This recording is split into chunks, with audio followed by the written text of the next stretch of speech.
night of the 8th of August, 1963, Britain was asleep. No alarms were ringing. No police sirens echoed through the streets. Yet, somewhere on a silent railway line, history was about to be rewritten. A Royal Mail postal train was racing south from Glasgow to London, cutting through the darkness of the countryside. To anyone watching from a distance, it looked like an ordinary train. But hidden inside one of its coaches were canvas bags packed with cash money worth tens of millions today. Enough to change lives, destroy futures, and tempt even the most careful criminals. At the controls sat Jack Mills, a seasoned driver who had spent decades on the rails. This route was routine. The signals were predictable. Nothing about the night felt unusual. Until suddenly, a red signal light appeared ahead. It didn't belong there. At this hour, at this crossing, that signal was never read. Jack Mills hesitated for a moment, but rules were rules. He applied the brakes, and the train slowed before coming to a complete stop in the middle of nowhere. Silence followed, and hidden inside that silence was a plan so precise, so daring, that it would later be called one of the greatest robberies ever committed. This may sound like the opening of a film, but what happened next was real. And the most shocking part was that the criminals didn't rely on guns or explosions. They relied on knowledge. Months earlier, a group of London-based criminals had begun planning a crime unlike anything they had attempted before. Leading them was Bruce Reynolds, a man who believed the biggest scores didn't require violence, only perfect timing. Reynolds had inside information. A senior Royal Mail security official, whose identity has never been confirmed, had quietly revealed that a special coach known as the High Value Package Coach, or HVP, regularly transported large sums of cash between cities. On one specific day, that coach would be carrying far more money than usual, and it would be dangerously exposed. Reynolds knew his limits. His gang had never robbed a train. Slowly, the group grew to more than 15 members, all bound by one rule: no gunfire. But stopping a moving train without triggering alarms required more than courage. It required coincidence. And on the 7th of August 1963, coincidence arrived. The train left Glasgow's Central Station at 6:50 p.m, heading for London Euston, due at 4 a.m. It carried 12 coaches and 72 postal workers, sorting mail as the train moved. The HVP coach was added later at Eton. That night, the modern alarm-equipped coaches were out of service. An old reserve coach with no security system at all was attached instead.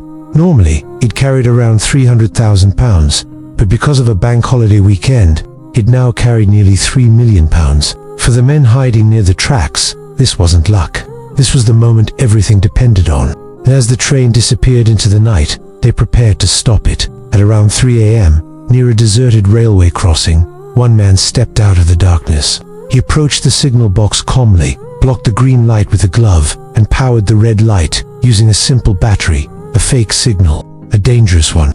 Minutes later, the train approached. Jack Mills saw the red light and did exactly what he had been trained to do his entire life. He stopped the train. Silence returned once again. The assistant driver climbed down to use the trackside phone, but the line was dead. Cut as he turned back.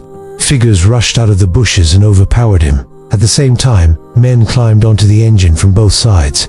Jack Mills fought back. That decision would cost him his career and, eventually, his life.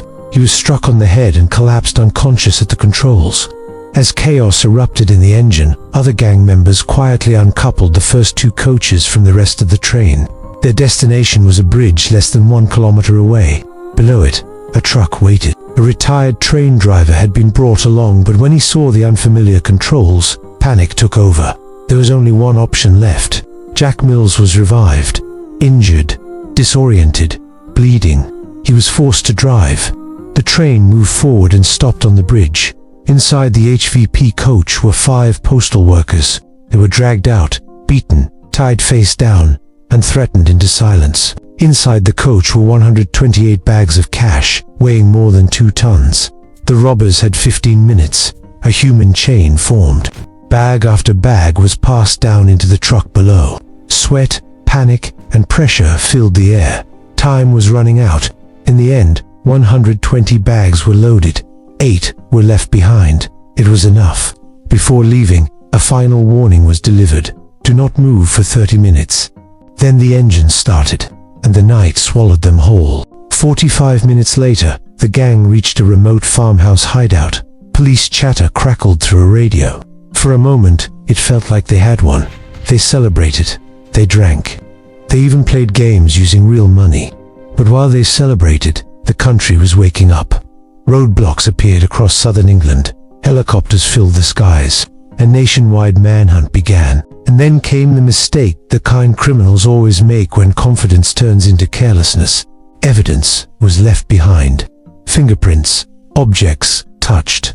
Proof that no plan is ever truly perfect. When police raided the farmhouse, they didn't need confessions. The past did the talking. One by one, arrests followed. Courtrooms filled. Judges handed down severe sentences. Some of the men spent decades behind bars. Some never touched most of their stolen money. Some died years later, broken by stress, guilt, and the long shadow of that night. And Jack Mills, the man who stopped the train, never returned to work. His injuries ended his career, and years later, the trauma ended his life. The bridge where it all happened earned a new name, whispered by locals as a warning. Because the truth is this: the perfect crime doesn't fail immediately. It waits, and then it takes everything back with interest.